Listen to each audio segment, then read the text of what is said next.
So I'm here to quickly clear some misunderstandings going on in Dota What the Fuck's comment section. And I'm also going to answer your guys' questions in my recent video. Without further ado, let's just get into it. First one, we got a person in Dota What the Fuck section saying that this channel was actually sold to some rich Russian people according to Gekdodes, which is not true. I never said that. If I could recall, somebody else in my comment section actually said exactly the same thing, but it wasn't me who said that. I'm just gonna clear that out there. And we have people asking if I'm the OG editor. That answer is a no, because I only started last year of June, which makes it only over a year. But although I was new, I perfectly blended into their editing style because I've been watching them for as long as I could remember. And they were also my inspiration why I started editing in the first place. So yeah, so I'm glad that I actually blended in pretty well, that people didn't even notice. And now I'm gonna head to my recent videos and read some comments that you guys are curious about. Why did I leave anyway? Well, I didn't leave. It's just that I don't have enough workspace to fit anywhere in their recent Dota What the Fuck moments or daily. It's because it's always packed. The new editors, which we all know, are like, they're well consistent enough to keep their uploads on schedule. But in my first 5 to 6 months, I was really consistent too. I only had a part-time job back then, so I had plenty of time to edit a lot of clips for them, like averaging around 4 clips a week. But then I went through some personal problems that held me back from editing, so I had to reach out to them and tell them about my situation. And fortunately, they understood. They let me go. They were like, yeah, you can definitely take a break, and they told me that I can come back whenever I feel like it. During around that time, they were already like recruiting some new people, but I don't really know any details about it. All I know is that they're recruiting some people and they're already like working for them slowly. So a couple months later, I tried getting back to it little by little.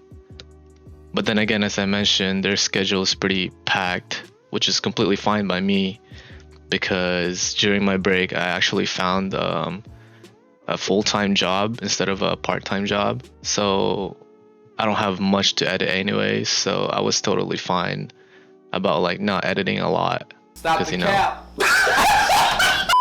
So TI-10 was coming actually, and I thought that I should make an anime trailer like I did for them last year, but with a twist.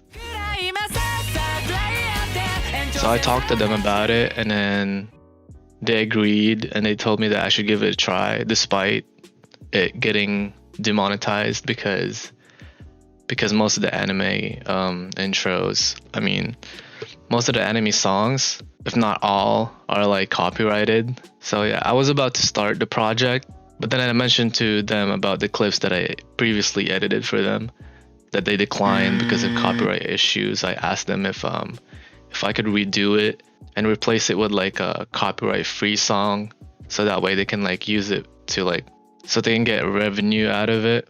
Unfortunately, they were like, the channel is fully scheduled for the next couple weeks. So I was like, oh, okay, so they're totally full, so I don't have like space to work. Like I had no problem with it, but then, so I totally disregarded the idea of making the TI anime intro because of that. And I thought it would only disrupt their upload schedule. So like, I don't want to like trouble them or whatnot. And also the fact that it couldn't be monetized anyway, because again, most of the anime songs are copyrighted. But then Marcy trailer came out, and I decided to make a parody version out of it. I sent it to them without any warning. So like, I just like forced myself in there, and I totally explained to them why I did it. I was like, hey, I think it's a really good idea if you guys upload this, because I know people will like it, because new hero, new Dota content or whatnot. and fortunately, you know, they liked it and they actually managed to squeeze it in to the daily what the fuck. And that's pretty much the last work I did for them, besides the Medusa stacking one. If you guys remember that one, it's like one of the dailies, and actually it was my gameplay too. Like I did that myself, so I was like pretty proud of it. And I know a lot of you guys are complaining about their videos being not too like entertaining lately in a way. No. All I can say as an editor is that there are some good and bad days when it comes to it. Like it's not as easy as anyone would think, especially when you're like being consistent. Like every week you have like 10, 15 different clips to edit. Like I know there's like multiple like editors. I'm pretty sure there's multiple, but I'm assuming there's multiple. So it's a lot of work and it actually drains you completely.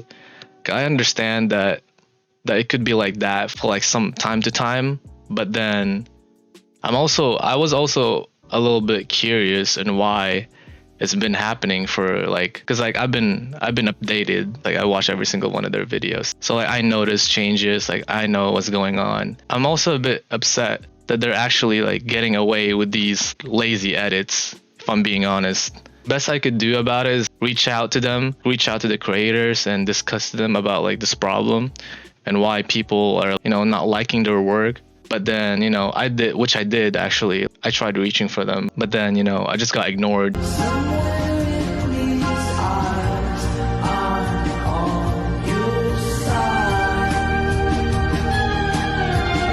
So I was like, okay. So like I learned that I just need to just stay in my lane and mind my own business. As much as it frustrates me on what my favorite channel has become, there's not much I can do about it, honestly, so that's it.